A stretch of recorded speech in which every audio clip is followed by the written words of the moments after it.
مسیح میں آپ سب کی سلامتی ہو. میں خداوند کا نہایت شکر گزار ہوں اس وقت کے لیے جو اس نے میری زندگی میں بخشا کہ اس کے کلام کی خدمت کو سر انجام دے سکوں.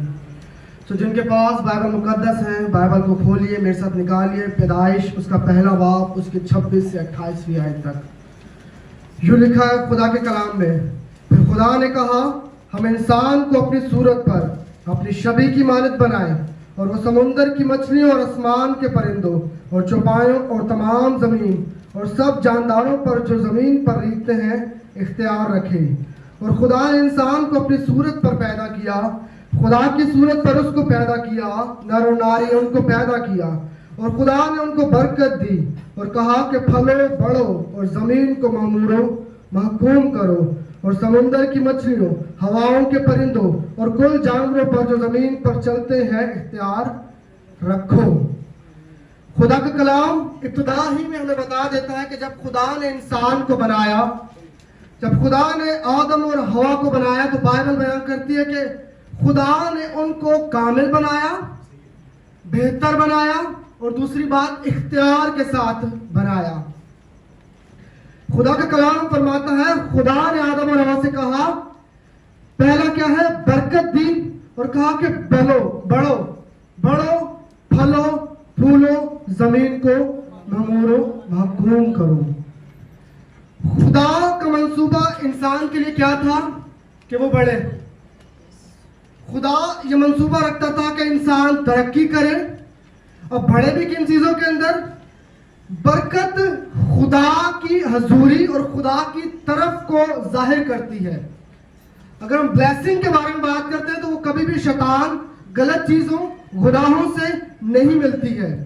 برکت سیدھا خدا کی حضوری اور اس کی پریزنس کو ڈیفائن کرتی ہے. یعنی جب خدا نے آدم اور ہوا کو بنایا اور خدا نے ان کو پھر کیا دی ہے؟ برکت دی ہے. یعنی خدا کی بلیسنگ کس کے ساتھ ہے؟ آدم اور ہوا کے ساتھ ہے. لیکن گڑبڑ کہاں پر ہوئی؟ بائبل بیان کرتی ہے کہ اس کے کچھ دیر کے بعد، کچھ وقت گزرنے کے بعد گناہ زندگی میں آ گیا. خدا نے سب کچھ بہترین بنایا لیکن جب گناہ زندگی کے اندر آ گیا تو بگاڑ زندگی کے اندر آ گیا. جب کسی سسٹم کو کریٹ کیا جاتا ہے وہ سسٹم تب تک چلتا رہتا ہے جب تک اس کے اندر کسی قسم کا بگاڑ یا ٹیکنیکل پرابلم نہ آ جائے. اور انسانی زندگی کے اندر ٹیکنیکل پرابلم کیا بنی؟ گناہ بنی. جب گناہ انسان اور خدا کے درمیان میں آ گیا تو بائبل بیان کرتی ہے کہ اس کے وسیلہ سے کیا ہو گیا؟ آدم اور ہوا باغ عدن سے نکال دیے گئے. خدا نے آدم اور ہوا کو باغ عدن سے نکال دیا. کیوں؟ کیونکہ وہاں پر اس کے سسٹم کے اندر گناہ کے سبب سے بگاڑ آ گیا. اور بگاڑ ٹیکنیکل پرابلم ہو، کسی بھی قسم کا بگاڑ ہو، اسے کیا کیا جاتا ہے؟ درست کرنا پڑتا ہے واپس سسٹم کو بحال کرنے کے لیے. وہ سسٹم تب تک بحال نہیں ہو سکتا جب تک اسے واپس درست نہ کیا جائے. اور اب یہاں پر ہم دیکھ رہے ہیں کہ آدم اور ہوا باغ عدن سے نکال دیے گئے ہیں. سبب گناہ ہے. پھر بائبل بیان کرتی ہے کہ خدا نے اپنے ایک نبی کو بھیجا جس کا نام موسیٰ ہے اور خدا نے اسے کیا بخشی؟ شریعت بخشی ہے. اور خدا کا کلام ہمیں بیان کرتا ہے کہ خدا نے موسیٰ کو حکم دیا کہ کیا کرو؟ قربانیاں چڑھانا شروع کرو. اس بگاڑ کو سدھارنے کا آغاز خدا نے کہاں سے کیا؟ شریعت سے کیا. جب خدا نے موسیٰ سے کہا کہ اب کیا کرنا شروع کرو؟ قربانیاں چڑھانا شروع کرو. جن کے پاس بائبل مقدس ہے عبرانیوں نکالیے گا، عبرانیوں کا خط اس کا 9واں باب، عبرانیوں 9واں باب اور 22ویں آیت کو ذرا دیکھیے گا. یوں لکھا ہے اور تقریباً سب چیزیں شریعت کے مطابق خون سے پاک کی جاتی ہیں اور بغیر خون بہائے معافی نہیں ہے. خدا کا کلام کیا فرماتا ہے کہ بغیر خون بہائے معافی نہیں ہے اور سب چیزیں خون کے وسیلہ سے پاک کی جاتی ہیں. خدا نے ایک سسٹم بنایا، خدا نے ایک لا بنایا، خدا نے ایک قانون بنایا बाइबल बयान करती कि खुदा अपने कलाम का खुदा है। खुदा अपने कलाम से कभी हटता नहीं है।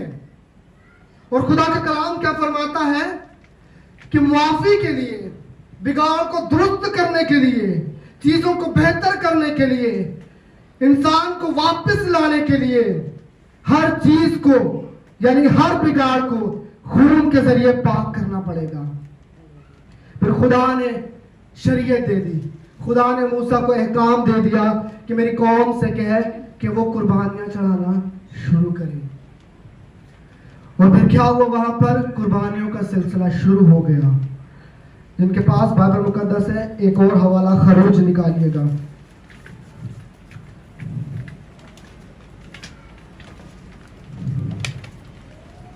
खरूज उसका 29 बाब और उसकी मेरे साथ निकाली 36वीं आयत। खरूज 29 बाब और 36वीं आयत, यूं लिखा है खुदा के कलाम में। खुदा फरमाता है, और तू हर रोज खता की कुर्बानी के बछड़े को कफारा के वास्ते ज़बह करना, और तू कुर्बानगाह को उसके कफारा देने के वक्त साफ करना और उसे मसा करना ताकि वो पाक हो जाए। अगाजी में लिखा है, और तू हर रोज खता की कुर्बानी के लिए क्या करना, बछड़े को कुर्बान करना ताकि वो क्या हो, कफारा हो।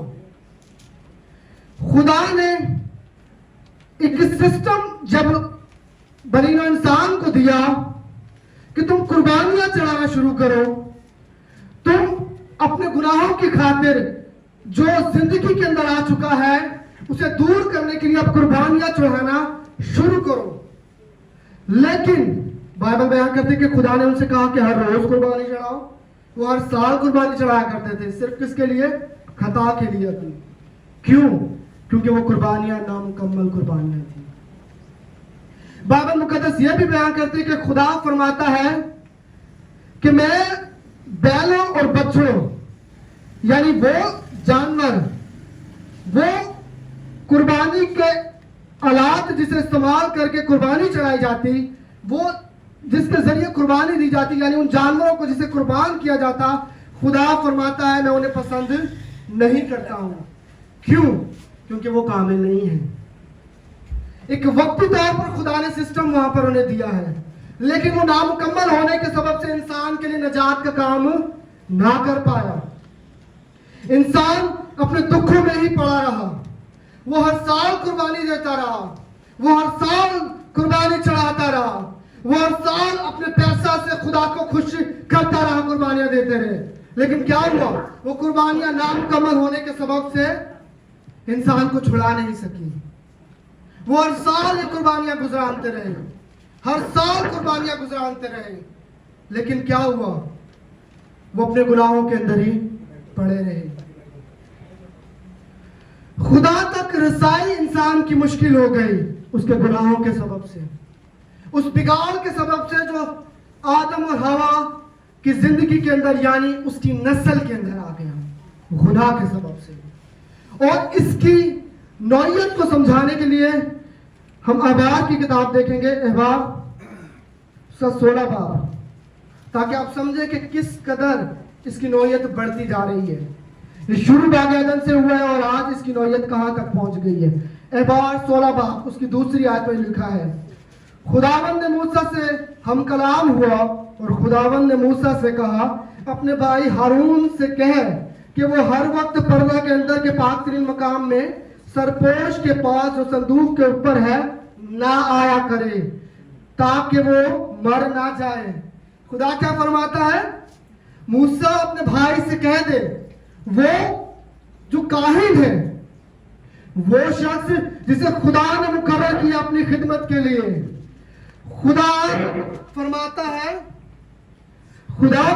है कि मूसा अपने भाई हारून से कह दे, क्या कह दे, कि मैं हर वक्त पाक तरीन मकान के अंदर दाखिल ना हुआ करे, हर वक्त ये पर्दा के अंदर ना आया करे। क्यों? गुनाह। क्यों? वो बिगाड़ जो उसकी नस्ल के अंदर, इंसानी नस्ल के अंदर मौजूद था। बेशक उसे खुदा ने चुना था, बेशक खुदा ने चुना था हारून को कि वो खादम की खिदमत, काहिन की खिदमत को सर अंजाम दे, तो भी वो इस लायक ना था कि खुदा की हजूरी में जा सके। आगे लिखा है, ताकि वो मर ना जाए, क्योंकि मैं सरपोश पर अबर में दिखाई दूंगा, और हारून पाक तरीन मकाम में इस तरह आए कि खता की कुर्बानी के लिए एक बछड़ा और सोख्तनी कुर्बानी के लिए एक मेंढा लेकर आए। अब अंदाजा लगाएं कि किस कदर इंसान का खुदा तक पहुंचना मुश्किल हो गया है, किस कदर इंसान वो जिसे खुदा ने चुना कि मेरी खिदमत सर अंजाम दे, उसके लिए भी मुश्किल था कि वो खुदा की हजूरी में जा सके, और इंसान मौत के हवाले हो गया। जब कोई चीज उसे बचा ना सकी, जब कोई कुर्बानी उसे बचा ना सकी, तो फिर वो मौत के हवाले हो गया। बाइबल बयान करती है, आदम से लेकर उसने किसी को नहीं छोड़ा, मौत ने किसी को नहीं छोड़ा, वो सबको मारती गई। क्यों? क्योंकि सिस्टम के अंदर बिगाड़ आ चुका था। गुनाह इंसानी जिंदगी के रगों के अंदर, खून के अंदर तासीर कर रहा था। गुनाह इंसान के अंदर बढ़ता जा रहा था, और वो खुदा की हजूरी से निकाल दिया गया था। एक किस्म से, एक तौर पर वो खुदा से अलग ही हो गया था। मौत ने उसे आ दबा लिया था। छुटकारा उसकी जिंदगी से हमेशा के लिए उसे ऐसा लगता होगा कि शायद अब खत्म ही हो गया है, अब मैं रिहाई पा नहीं सकता हूं। भलाई इंसान के ऊपर से जाती रही, वो शफकत वाला हाथ जो खुदा का था वो इंसान पर से जाता रहा। मिसालें बाइबल में भरी पड़ी हैं, अगर हम लोग इसको पैदाइश से पढ़ना शुरू करें, मलाकी तक आए, अब देखेंगे कि कहाँ कहाँ पर इंसान हमेशा गुनाहों के अंदर ही पड़ा रहा। इस्राएल कौम जिसे खुदा ने चुना, बार बार खुदा ने उसे बहाल किया, लेकिन तो भी वो गुनाह में ही पड़े रहे। रीजन क्या था? रीजन ये नहीं था कि वो खुदा से मिलना नहीं चाहते थे या वो खुदा को छोड़ देना चाहते थे। रीजन ये था कि उनके लिए कामिल कफारा, कामिल नजात, कामिल छुटकारा हुआ ही नहीं था। इंसान को कामिल तौर से खुदा के पास जाने के लिए कामिल कफारा और कामिल छुटकारे की जरूरत होती है। और गुनाह, बीमारी, गुर्बत, दुख, मौत, खुदा से जुदाई, शैतान के हाथों दुख उठाना इंसान का मुकद्दर बन चुका था। वो सिर्फ शैतान के हाथों दुख उठा रहा था। वो सिर्फ सब कुछ करने के बावजूद भी मौत में पड़ा हुआ था। वो सारी कुर्बानियां देने के बावजूद भी निजात नहीं पा रहा था, क्योंकि उसकी जिंदगी के अंदर एक ऐसा गुनाह आ गया था जिसका छुटकारा उसे नहीं मिल रहा था।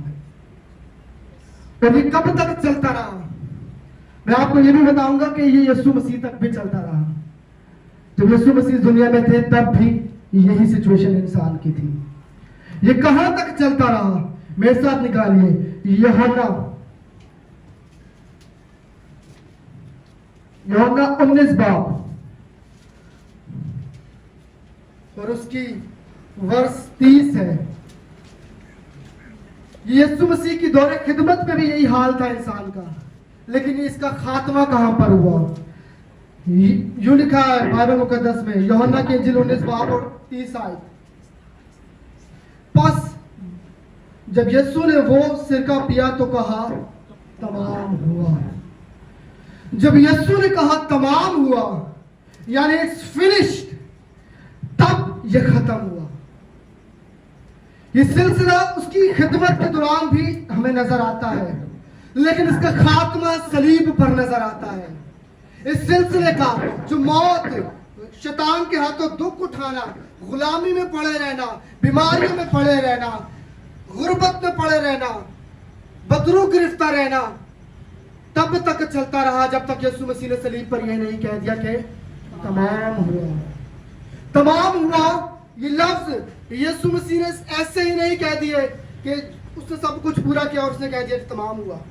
सिर्फ ये रीजन नहीं था, बल्कि इसके पीछे का मुकाशवा यह था कि इंसान की जिंदगी जो दुखों में पड़ी है, इंसान की जिंदगी जो गुनाहों में पड़ी है, इंसान की जिंदगी जो गम के अंदर पड़ी है, इंसान की जिंदगी जो शैतान के हाथों दुख उठा रही है, यीशु मसीह ने सलीब पर कहा तमाम हुआ, यानी आपके दुख तमाम हुए, आपकी तकलीफें तमाम हुई, आपकी बीमारियां तमाम हुई, आपकी परेशानियां तमाम हुई, आपकी गुर्बतें तमाम हुई।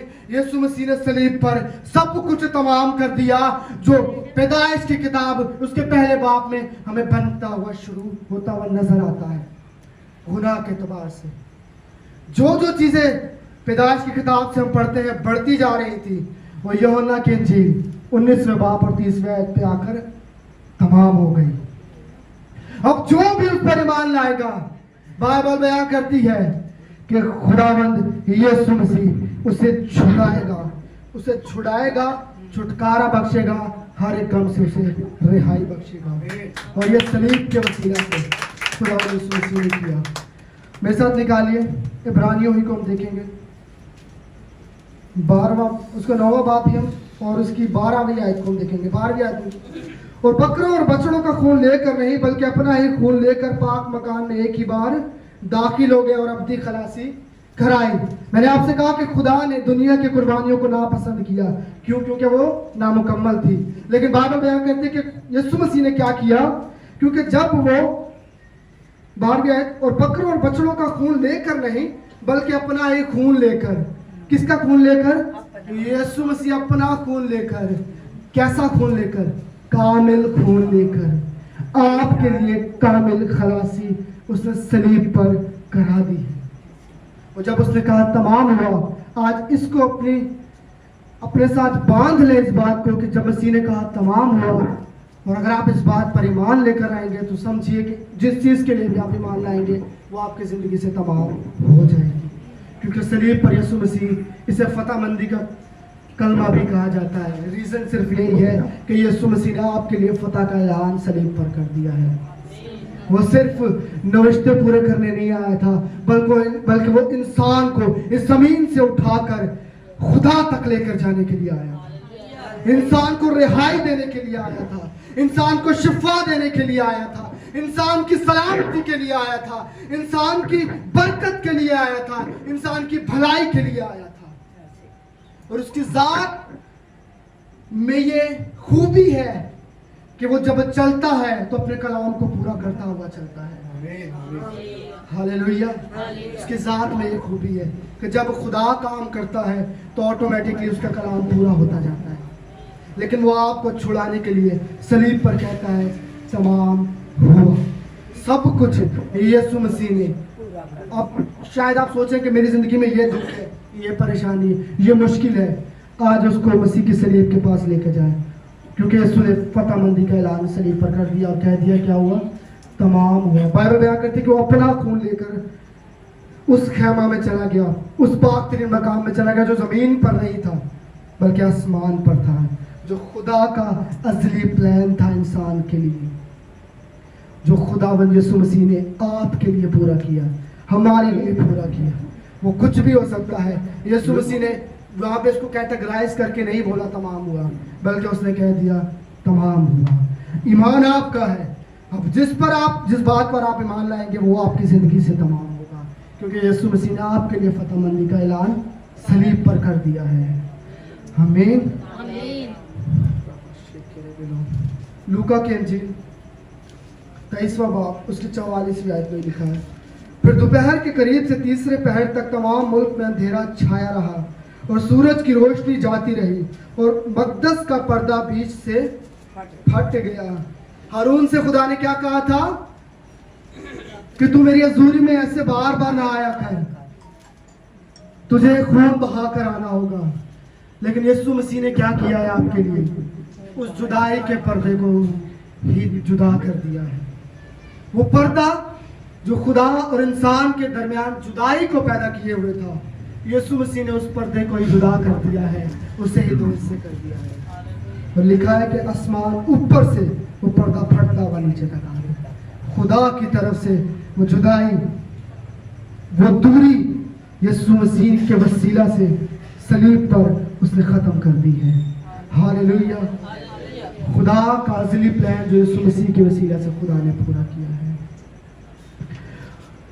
और हम देखते हैं कि यीशु मसीह की इस बड़ी कुदरत के वसीला से वो दीवार जो जुदाई की दीवार थी गिरा दी गई है। वो असर जो मौत का असर था वो ख़त्म कर दिया गया है, दुश्मन शर्मिंदा कर दिया गया है, खुदा से इंसान का मिलाप हो गया है और हमेशा की ज़िंदगी आपको मिल गई है, क्योंकि यीशु मसीह ने सलीब पर आपके लिए कह दिया है तमाम हुआ। नविश्ते वो पहले ही पूरे कर चुका था। सलीब पर एक एक्स्ट्रा वर्ड उसने इसीलिए कहा ताकि आप जान जाएं कि उसने आपके लिए सब कुछ तमाम कर दिया है। हालेलुया। इसीलिए बाइबल मुकद्दस फरमाती है कि सलीब का पैगाम हलाक होने वालों के लिए क्या है? बेवकूफ़ी है, लेकिन हम नजात पाने वालों के नज़दीक क्या है? खुदा की कुदरत है। खुदा का बंदा ऐसे नहीं कह रहा वो खुदा की कुदरत है, वो सचमुच खुदा की कुदरत है, वो सचमुच आपकी जिंदगी को तब्दील कर सकती है। सलीब का पैगाम दर हकीकत निजात का पैगाम है। सलीब का पैगाम दर हकीकत छुटकारे का पैगाम है। सलीब का पैगाम रिहाई का पैगाम है। सलीब का पैगाम हमेशा की जिंदगी का पैगाम है और आपके दुखों के एंड का पैगाम है। आप ईमान लेकर आएंगे, खुदा आपके लिए वो सब कुछ कर देगा। अब जिस चीज़ के लिए भी ईमान लाएंगे, खुदा अब आपकी ज़िंदगी से उसे दूर करेगा, सिर्फ उसके कलाम को अपनी ज़िंदगी में लेने के सबब से।